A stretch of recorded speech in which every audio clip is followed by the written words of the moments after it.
নমস্কার বন্ধুরা, এই গরমে কিছু খেতে ভালো না লাগলে তাহলে দইয়ের মধ্যে 1 চামচ বেসন দিয়ে বানিয়ে ফেলুন লোভনীয় স্বাদের এই রেসিপি।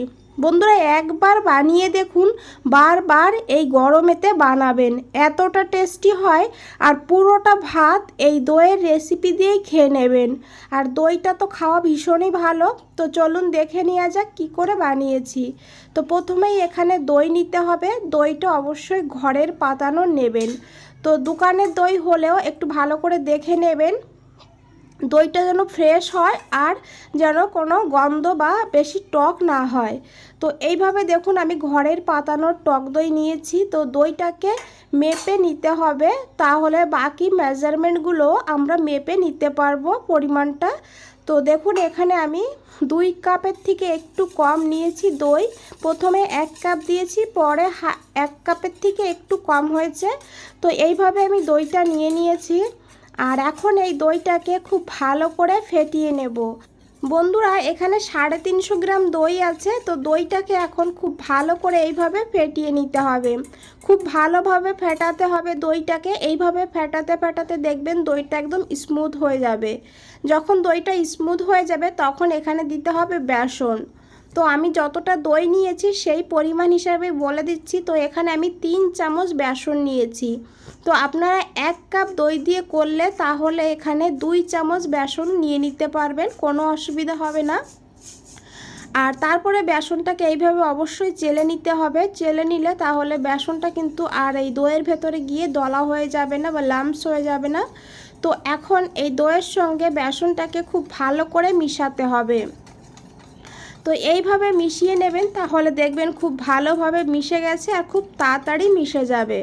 তো দেখুন বন্ধুরা আমি এইভাবে একটু ঘুরিয়ে ঘুরিয়ে মিশিয়ে নিলাম। তো মিশিয়ে নেওয়ার পর এখানে অ্যাড করে দিতে হবে জল।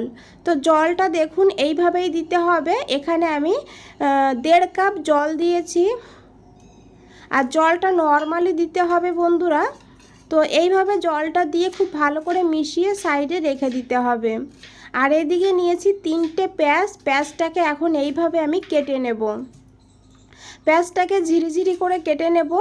আর কেটে নেওয়ার পর এই পেঁয়াজে দিয়ে দেব অল্প করে একটু লবণ। এইভাবে পেঁয়াজের ভেতরে লবণ দিলে তাহলে পেঁয়াজটা খুব তাড়াতাড়ি সফট হয়ে যাবে। তো দেখুন বন্ধুরা এইভাবে হাত দিয়ে খুব ভালো করে মেখে নিলাম। আর এখন এই পেঁয়াজটাকে সাইডে রেখে দেব। এখানে আমি আবারও একটা চালনি নিয়েছি আর একটা গামলা নিয়েছি। তো চালনিতে নিয়ে নেব 1/2 কাপ বেসন। বেসনটা বন্ধুরা অবশ্যই চেলে নেবেন, তাহলে কিন্তু খুব ভালো একটা স্মুথ ব্যাটার বানাতে পারবেন।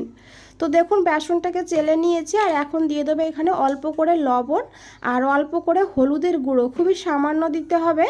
আর এখন হাত দিয়ে খুব ভালো করে মিশিয়ে নিতে হবে। আর এখন অল্প অল্প জল দিয়ে একটা ঘন ব্যাটার বানাতে হবে। তো দেখুন এইভাবে অল্প অল্প জল দিয়ে একটা ঘন ব্যাটার এখানে বানিয়ে নিয়েছি। আর এখন এই ব্যাটারটাকে 2-3 মিনিট ভালো করে এইভাবে ফেটাতে হবে। আর এখানে বলে দিই বন্ধুরা, রেসিপিটা ভালো লাগলে অবশ্যই একটা লাইক দিয়ে দেবেন। আর নতুন বন্ধুদের বলছি চ্যানেলটা এখনও সাবস্ক্রাইব করে না রাখলে চ্যানেলটা সাবস্ক্রাইব করে পাশে থাকুন আর আমাকে সাপোর্ট করুন। তো দেখুন বন্ধুরা 2-3 মিনিট এখানে বেসনটাকে খুব ভালো করে ফেটিয়ে নিয়েছি। আর এখন এই বেসনে দিয়ে দিতে হবে এই যে পেঁয়াজগুলো। তো পেঁয়াজটাকে দিয়ে খুব ভালো করে এখন এই পেঁয়াজের সঙ্গে বেসনকে মেখে নিতে হবে। তো পেঁয়াজের থেকে যে জলটা বের হবে, এখানে কিন্তু পেঁয়াজটা যখন মাখা হবে তখন বেসনটা আরেকটু পাতলা হয়ে যাবে। তো ওই জন্যই বলেছি বেসনটা একটু ঘন করে বানাতে হবে। তো এইভাবে মাখতে মাখতে যদি বোঝেন এখানে পাতলা হয়ে গিয়েছে, তাহলে 1 চামচ বেসন দিয়ে ভালো করে মেখে নিতে পারেন। তো দেখুন বন্ধুরা এইভাবে মেখে নেওয়ার পর এখন এখান থেকে কিছুটা নিয়ে নিতে হবে। আর তারপরে এইভাবে আমরা বড়া বানিয়ে নেব। তো আপনারা চাইলে এখানে চপের শেপেও বানাতে পারেন। তো আমি এইভাবে বড়া বানিয়ে নিয়েছি, দেখুন মানে বলের মতন বানিয়ে নিয়েছি। তো এখন এইদিকে একটা কড়াইতে দিয়ে দেবো তেল। তো সাদা তেলে রান্নাটা করব, আপনারা চাইলে সর্ষের তেলেও রান্না করতে পারবেন। এখানে বেশ খানিকটা তেল দিয়ে দিয়েছি। তেলটাকে ভালো করে গরম করতে হবে আর তারপর একটা একটা করে এই চপ দিয়ে দিতে হবে। আর গ্যাসের ফ্লেমটা মিডিয়ামের নিচে রাখবেন, নিচেতে রেখে এইভাবে এই বড়াগুলোকে ভেজে নিতে হবে। এক সাইড ভাজা হলে তারপরে উল্টে দিতে হবে। আর বন্ধুরা, রেসিপিটা ভালো লাগলে অবশ্যই লাইক দিয়ে দেবেন আর কমেন্ট করতে ভুলবেন না। কমেন্ট করে জানাবেন আপনাদের কেমন লেগেছে, আর ভালো না লাগলে সেটাও জানাতে পারেন কেন ভালো লাগেনি। আর দেখুন বন্ধুরা, এইভাবে লাল করে ভেজে তুলে নেব। আর সব বড়াগুলোই এখানে ভেজে নিয়েছি। আর দেখুন বড়াগুলো খুব সুন্দর ভাজা হয়েছে, এটা কিন্তু এমনিতেও খেতে পারবেন। তো এদিকে নিয়েছি জল, নর্মাল জল নিতে হবে। আর এখন এই বড়াগুলোকে এই জলে দিয়ে দিতে হবে। এইভাবে জলের ভেতরে ভিজিয়ে রাখলে বড়াগুলো, তাহলে বড়াগুলো অনেক সফট হবে আর খেতেও দারুণ হবে। তো দেখুন দুটো বড়া রেখে দিয়েছি, বাকিগুলো দিয়ে দিয়েছি এমনি খাওয়ার জন্য। তো এই বড়াগুলোকে সাইডেই রেখে দেব। আর এই তেলেই দিয়ে দেবো আমি দুটো শুকনো লঙ্কা, হাফ চামচ দিয়ে দেবো এখানে কালো সর্ষে। সর্ষেটা একটু ফুটে উঠলে দেবো এখানে কারি পাতা। কারি পাতাটাকে দেওয়ার পর বন্ধুরা দিয়ে দিতে হবে এখানে পেঁয়াজ কুচি। তো এখানে আমি ছোট সাইজের একটা পেঁয়াজ একদম ছোট ছোট করে কেটে নিয়েছি। খুব বেশি এখানে পেঁয়াজ দেওয়া যাবে না, ছোট করে একটা পেঁয়াজ দিতে হবে, অল্প করে। বড় বা মিডিয়ামের সাইজের পেঁয়াজ হলে তাহলে অর্ধেক পেঁয়াজ দিয়ে দেবেন। পেঁয়াজটাকে একটু ভেজে নিয়ে দিয়ে দিতে হবে কাঁচা লঙ্কা কুচি। কাঁচা লঙ্কাটাকেও একটু ভেজে নিতে হবে। তারপরে এখানে দিয়ে দিতে হবে আদা রসুন গ্রেট করে। তো এখানে আপনারা চাইলে আদা রসুন কুচিও দিতে পারেন।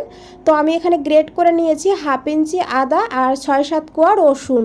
আর এখন এই আদা আর রসুনটাকে একটু ভেজে নেব, এর কাঁচা গন্ধটা চলে যাওয়া পর্যন্ত। খুব বেশি ভাজবো না। তারপরে দিয়ে দেবো এখানে লবণ। বন্ধুরা, আজকে খুবই লাইটে ডিস্টার্ব করছে, লাইট যাচ্ছে আর আসছে। তারপরে দিয়ে দিতে হবে হলুদের গুঁড়ো। তো হলুদের গুঁড়োটা কম করেই দিতে হবে, এখানে হাফ চামচেরও কম নিয়েছি। দিয়েছি হাফ চামচ চিনি। আর এখন খুব ভালো করে মিশিয়ে নেব। 15 সেকেন্ড এইভাবে আরও ভেজে নেব। তো 15 সেকেন্ড ভেজে নেওয়ার পর এখানে দিয়ে দিতে হবে দই। যে দইটা আমরা মিশিয়ে রেখেছি বেসনের সঙ্গে, সেই দইটাই দিতে হবে। আর দইটা দেওয়ার আগে খুব ভালো করে একবার এইভাবে মিশিয়ে নিতে হবে, না হলে বেসনটা নিচে বসে যাবে আর বেসনটা নিচেই থেকে যাবে।